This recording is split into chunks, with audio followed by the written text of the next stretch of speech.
And welcome back to Let's Play Shin Megami Tensei Digital Devil Saga. Last time, we defeated the leader of the Vanguards, Harley, and found that he did not know anything about our current predicament. We aren't really given much direction at this point, but since we don't really have many options as for what to do, we may as well just head back to Matera. I'm assuming Heat is just talking about eating that guy over there. Argilla is not doing so hot. I'm gonna just say ahead of time, this episode is most likely just going to be cutscenes. There may be a couple things we'll get to, but otherwise we're just gonna be watching a movie. I actually very rarely use the vendors in this game, since we actually get quite a good amount of supplies just from random battles. I think early on I buy a bulk of status healing items, and that's about it, really. Alright, back to Matera.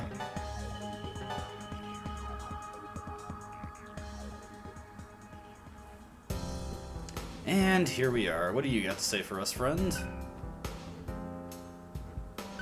Yeah, we are pretty impressive. Took out the entire tribe by ourselves. The power of Atma is something else.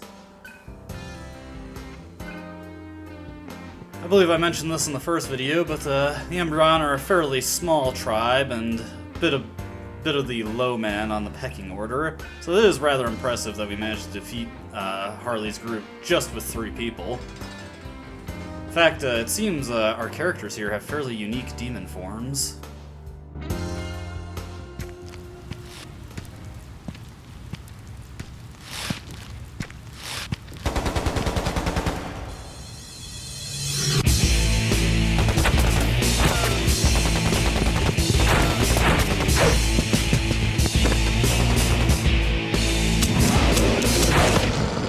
Heat. That is Gale. So, you're hungry, Gale? Wanna eat me?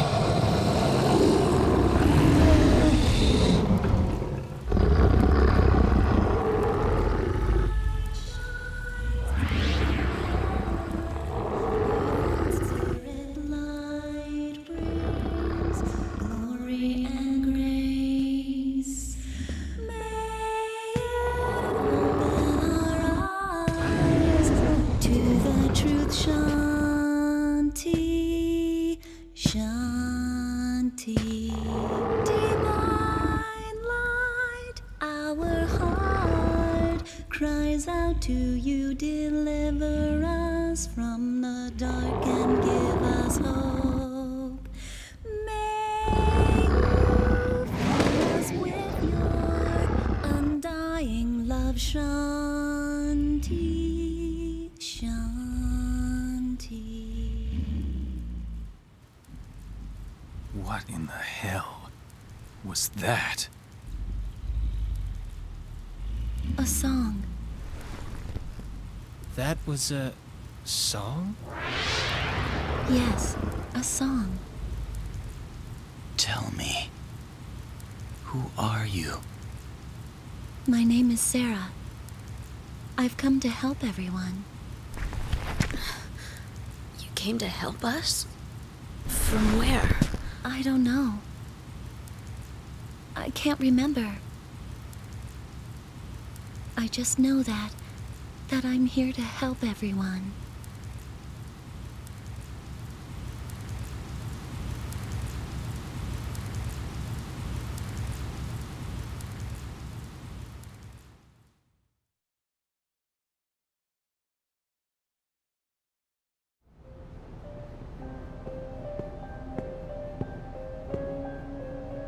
Your explanation is flawed. We know nothing about you. You say that you remember nothing. Why then would you help us? I do not comprehend. I'm sorry. The thing is, I've heard that song somewhere. I have too. Yeah, same here. I have not. I do not comprehend. I'm sorry. But as long as she's here, we'll be safe from one another. We may even be able to return to normal. You felt that hunger. You felt that power inside of you. All of us have changed, so deal with it. So, we'll be this way forever? Regardless, nothing has been resolved. The Karma Temple will identify.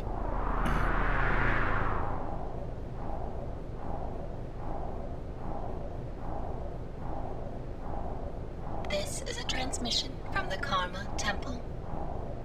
All tribe leaders are to report to the temple immediately. For what purpose, dissemination machine? Questions of this nature are not permitted. Report to the temple immediately.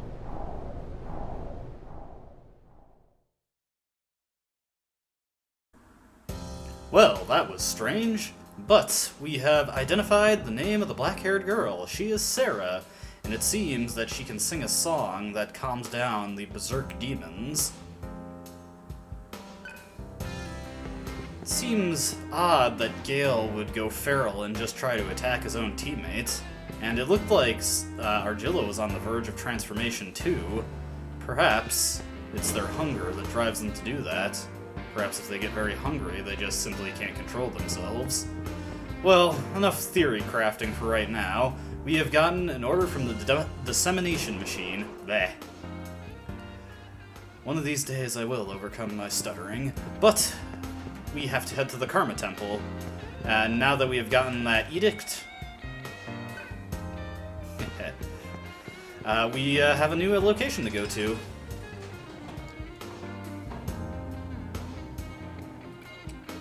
And yes, we will have considerably long cutscenes once we get there. Even longer than what we just saw. Don't worry, this is actually not a terribly story-heavy game past this point, but this episode, kind of where we get a lot of backstory established. Anyways, to Sahasrara. Sahasrara. I don't know how to properly pronounce that. I apologize.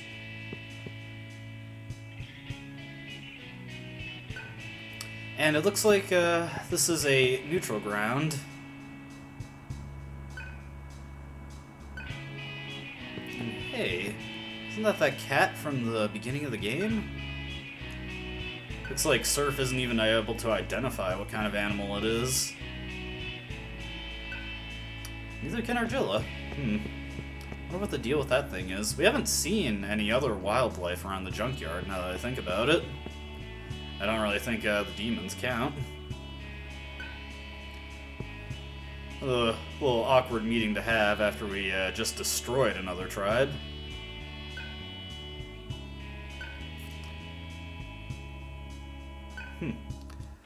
Wonder what he means by that. He is a little too willingly embracing his demonic nature. Hopefully you can keep that violence in check. Over here, we've got the Karma Temple guards. Rather strange-looking fellows, if you ask me. And just re-establishing that Sahasrara is a neutral zone. Lupa. This guy also has a different outfit. This guy is a member of the Brutes, who are currently the strongest faction. This guy is part of the Wolves, who are the bitter rival of the Brutes. Both of them are actually pretty high up on the pecking order, if we ask around about them. Alright, let's go in and see what the dissemination machine wants to tell us.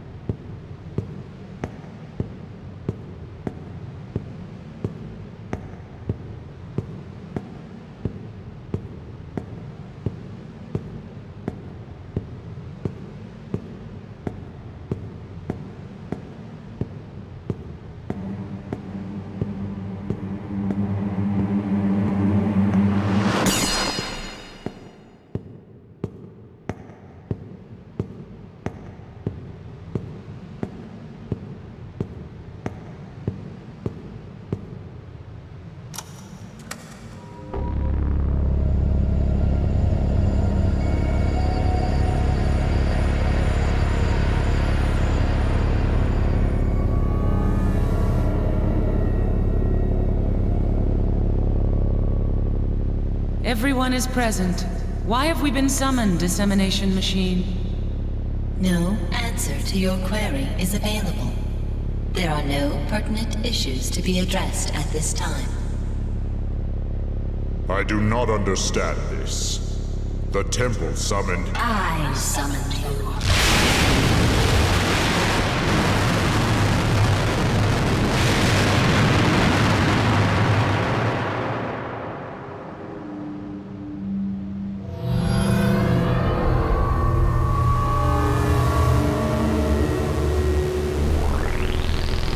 I am Angel. I am the one you invoke as you gaze at the heavens. Angel. Listen closely, as there is not much time. Mark these words as the temple's new commandment. Soon, the laws of nature governing this world shall regress to a more primal state of being. The key lies in the Atma you have gained. Atma is the power of demons, signified by the brands upon your flesh. A demon gains power by feeding. Rend, slaughter, devour your enemies. There is no other way to survive. You cannot escape your hunger, warriors of purgatory. What is a demon? The essence of your new selves, your karma, you cannot yet understand. If you wish to learn the truth, slay those assembled here and ascend to Nirvana. All that you desire shall be granted in Nirvana. End the stalemate with your newly awakened powers and fulfill my commandment at once. You speak words that we do not understand. Aside from our new power, nothing has changed. Incorrect. There is one addendum. The black-haired girl. One tribe will conquer this purgatory and seize the black-haired girl. Nirvana shall open its gates to this tribe alone. And we are given a dialogue choice here. A couple of these will affect things in this game's sequel, Digital Devil Saga 2, if you import your save data into it. Some of these are just for flavor. This one's just for flavor. We'll just pick the top option. You! Remember this. If you plunge on truth, Sarah, bring her into Nirvana, devouring everyone in your path!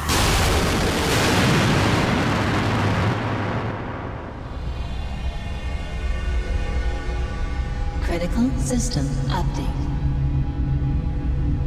The temple acknowledges demon existence. System inquiry. Review this information, child of purgatory.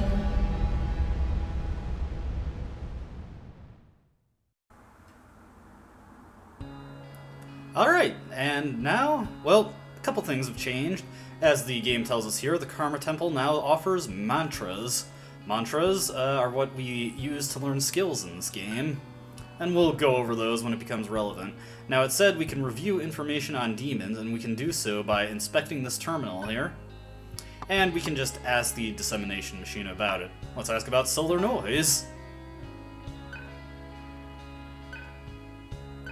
And that told us nothing. Solar noise actually affects surprisingly little in this game. There's a couple of abilities that are tied to it. It's used as a timing system in certain areas, and certain items we get will sell for variable prices depending on the solar noise. Otherwise, solar noise is surprisingly easy to ignore. There aren't too many things that really depend on it in this game, and there are far fewer things that it affects than like the Kagetsuchi did in Nocturne. Now over here. This guy's just giving us a hint about the hunt skill that we learned, and that is actually a good starting point. Now, yep, mantras, AP, Atma points. All these things are pretty self-evident if you've ever played an RPG before, so I'll just skip through this text. Now, mantras. Let's go into here. Surf has mastered his current mantra, Devourer, so he's set to learn another one. And you get mantras simply by paying the requisite Maka for them. As you can see, he's already mastered Devourer and Ice Spirit. Ice Spirit has his Bufu and Void Ice skills. Now, I'm going to be building Surf generally for whatever is the next upcoming major boss, and to that end, I want to start him on Earth Magic right now. I want him to get the Tier 2 Earth spell, Tarazi, so after he masters Earth Spirit, we'll want to master this one and this one.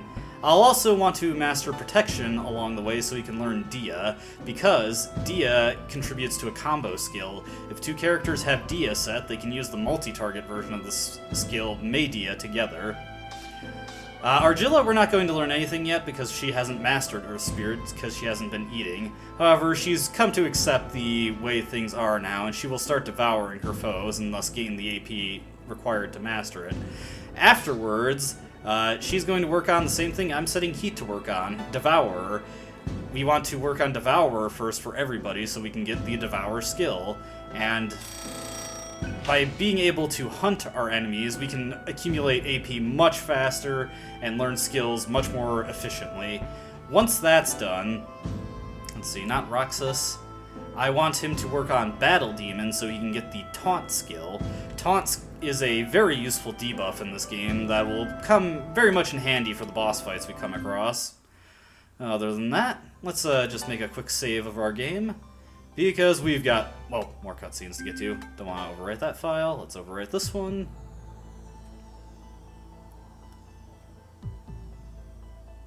Alright, that's taken care of. Let's get out of here. Back to Muladhara. We have some new information, and we have to resume the battle to ascend to Nirvana, but we do have one leg up on the rest of the tribes in the junkyard, and that is that we have Sarah already. So we're halfway to the goal, more or less. I mean, we still have got 4 other tribes to topple, but as long as they aren't that much stronger than the Vanguards, we should be able to do that just fine. And this is just Heat and Argilla telling us we need to go back to headquarters. Alright, let's go. Anything else along the way here? Looks like that cat is gone. Oh, nope, it's still there. What do you got to say, ex-Vanguard? Yep, everybody in the junkyard has it. So, it wasn't just the people that were at that weird plant thing that were affected by the Atma virus. Alrighty, back to Muladhara we go. To progress the game, we just have to return to the Embryon's war room so that Gale can come up with a good plan for us.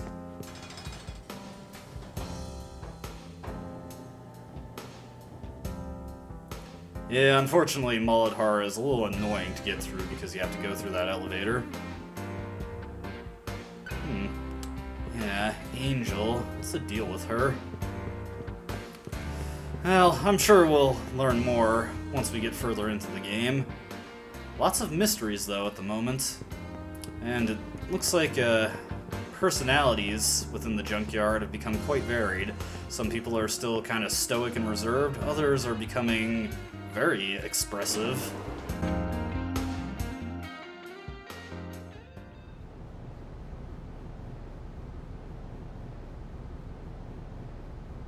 If we want to know about Sarah, bring her to Nirvana. Is that all she had to say? Angel. I do not know this name. You truly remember nothing?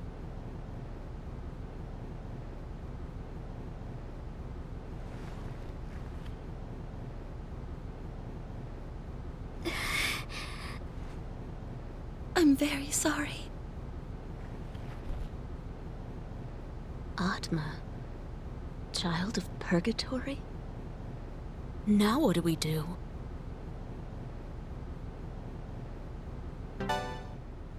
Nothing's changed. We'll crush the other tribes and reach Nirvana. by using this new power. I have no objections. Our goal remains the same. I am in Sarah's debt. I just want to be normal. I'll do anything to find a cure for this curse.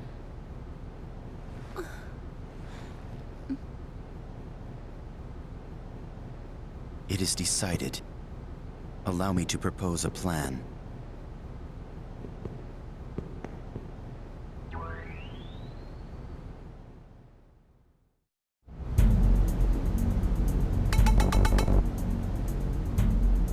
As we are aware, there is only one way to reach Nirvana.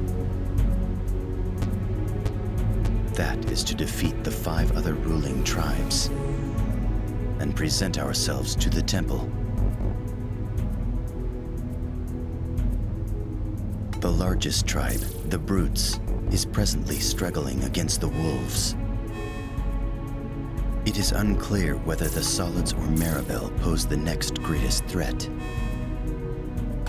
As for us, though we defeated the Vanguards, we are severely lacking in manpower.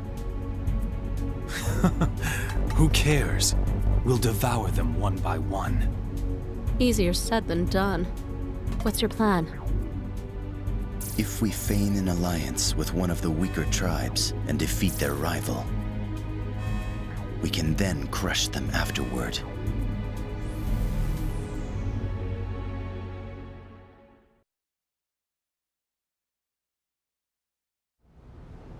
You mean, we're going to side with our enemy? Until now, the tribes have relied solely on their own strength and resources. But an inflexible mind limits one's strategic options. So our enemy's enemy is our friend? You've certainly changed. You are the ones who have changed. Your emotions have clearly become unstable. I do not comprehend. What about Sarah, then? I'm sure everyone's hot on her trail by now.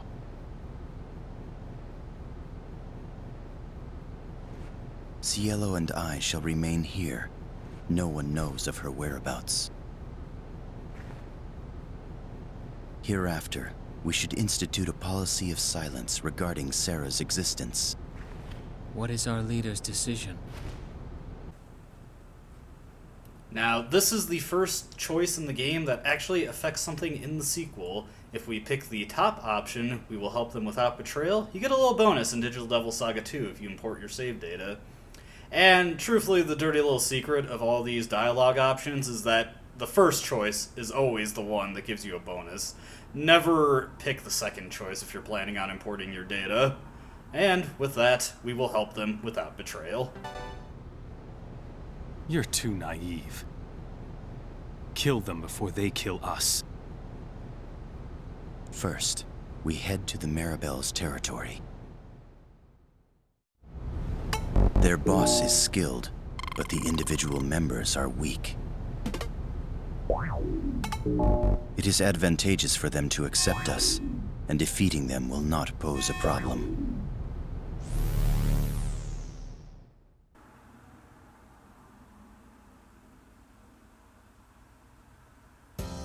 Alright, well that's a pretty straightforward plan. Team up with Maribel, crush the Solids, stab them in the back.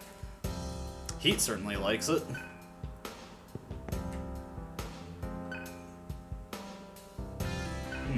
So Argilla has strengthened her resolve. She's not gonna like it, but she will do what she has to survive so she can cure herself of this affliction. Now that we've got our plan, Manipura has been added to our map screen. However, there is something that we can do before heading out there, and I think that'll be the last thing we do in this video before we actually head to that area. So, first order of business is we want to head back to Svadhisthana, actually. Because something has changed there. Alright. Let's just head on out.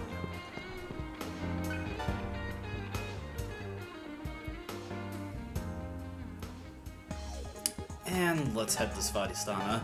Important areas, or areas that you're supposed to be going to, will always be highlighted blue on the menu screen. but we're ignoring that for now. What do you got to say? Rookies?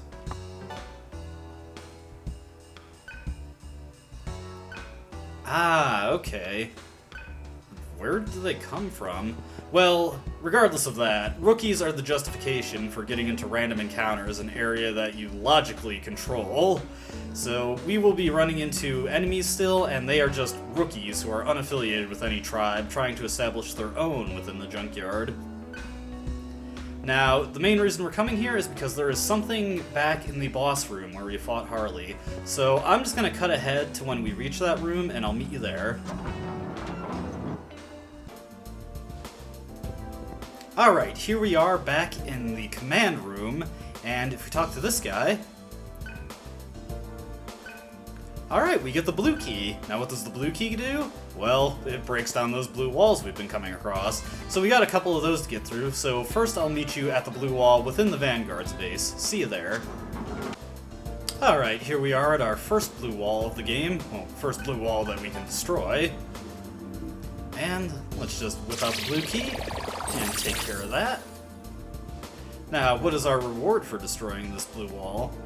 Well, if we come around here... And you know what? I'm actually gonna leave this encounter in to just show off a couple things. First off, we got a couple combos. The first one we got is Matera, and that is a multi-target version of the Earth spell, Terra, and that is created by having one character with the Agi spell and another with the Terra spell. Now, of course, we can learn Matera naturally and have a single character use it, and because the damage of combo skills is based on the average magic of the two users, having a singular character use Matera would be stronger. What's the strength of using it as a combo skill, you ask? Well, we don't have to have Matera set, and in these press turn style games, it's generally better to have single target skills so you don't have to worry about getting nullified on the multi-targeting skills, and we can rely on combos for the situational occurrences where we actually would want multi-targeting, and generally just focus on having stronger, more focused single target skills available to us. The other one we've got is Micronova. This is an almighty damage spell that requires all three of our characters. The three components for it are Agi, Bufu, and Terra, which you all learn naturally, of course. So, this one is actually very strong, and because Surf magic is so high, it'll bring the damage up by a lot, and we can actually win quite a few encounters by just using that, but I'll be showing that off later. Oh, I was gonna have Surf eat that guy just to show you hunting. Oh well. Hunting skills, Devour is actually a very, very weak attack.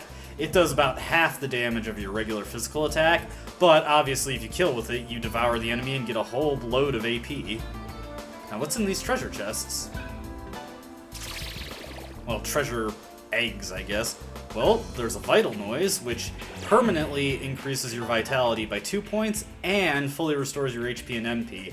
Now, if you wanted to, you could hang on to these and use them as refills when you're deep into a dungeon and away from a recovery node, but I don't really think that's going to be necessary right now, so I'm just going to use it straight away, and I'm going to use it on Surf, because the way I'm building it, he needs every extra stat point he can get, just so he isn't dragging the team down in some aspect. The other one we've got here, this one is a power noise. Now, unlike the vital noise, I'm not going to bother giving this to Surf, because we don't care about strength for him, so we're just going to throw this on Heat, just so he can slap things a little harder than he does currently. Alright, that's the first blue wall taken care of. I will meet you back at Muladhara, where we'll tear down the blue wall there. Alright, here we are at the true first blue wall we came across. Let's just knock this down. And there will be a few goodies for us here to grab, so let's head on down. Get to see some sections of Muladhara we have not gotten a chance to yet. Alright, so head out this door.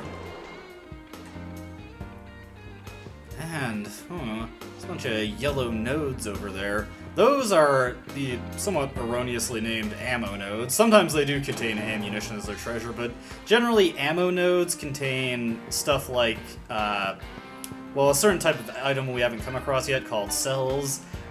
They contain certain key items, and generally just miscellaneous stuff like that that isn't a consumable you use from the menu.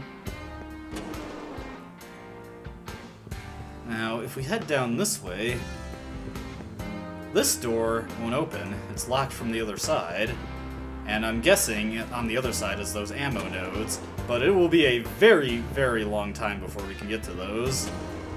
Yeah, unfortunately, this game does have quite a few dead-end rooms that don't actually have anything in them. But, if we check these other rooms, first off is MP noise. Like the other noises, it fully heals you. MP noises and HP noises give an extra 10 HP and MP.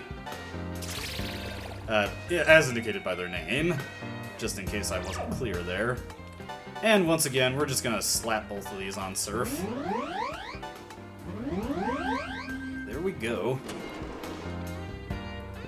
Surf is going to be our big damage dealer for most of the game just because he's so hyper-focused on his primary offensive stat. So it really would behoove me just to give him most of these bonuses so that he is more effective all around and is not just a glass cannon. And up this elevator, we got our last little bit of treasure here. This is a Great Chakra. Great Chakra is a very high tier healing item. It fully restores MP to your entire party. These are extremely rare, and we only get a few throughout the game. Honestly, I don't typically find too many situations where I actually want to use them. And they don't really sell for a lot in this game like they do in Nocturne, so they tend to just burn holes in my inventory. But don't be afraid to use it if you ever find a situation to. Certainly if it helps you win a fight, then go nuts. There is one specific fight in the game I can think of where I might really want it, but there are alternative healing items that also provide much the same benefit, so... that is that. But this video has run for quite a bit given all the story and exposition we got, so we will probably just save it here. Before we do, though, we're going to take one last look at the mantra screen, because Argilla had maxed out her mantra and got access to Terra, as demonstrated in that one fight we got to before smashing a blue wall. So, we will have her start working on Devourer so that she too can devour enemies. Now, something I want to let you know about mantras. Do not just pigeonhole your characters to a specific role just because it seems like a good idea. Argilla starts with earth and healing magic, but that by no means means that's the only thing that she can do, and in fact, it kind of behooves you to specialize your characters in the opposite element that they specialize in. If we had Argilla follow the force tree all the way to the end, she would actually get the anti-force skill, which would allow her to resist her normal force weakness. But yeah, a character like Argilla, she's no better at earth magic than, say, Surf will be.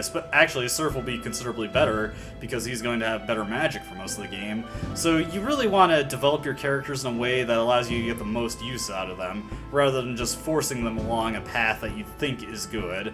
Especially in the case of Heat, it doesn't really help him to learn better fire magic because, well, his magic stat is garbage and he's terrible with most magic.